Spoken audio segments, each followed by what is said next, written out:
जैसे आपकी सिस्टर भी, वो भी राजनीति में है, आपकी मदर भी, जो आपकी दादी थी वो भी। तो इतनी स्ट्रॉन्ग महिला है आपकी फैमिली में, आपको कैसा फील होता है इनके effect? I don't think women should be second to men in anything.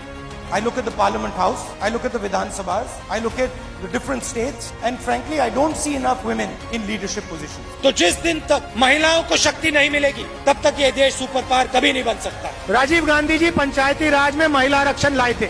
Local body में हमने आपको जगह दी, 50% आरक्षण दिया।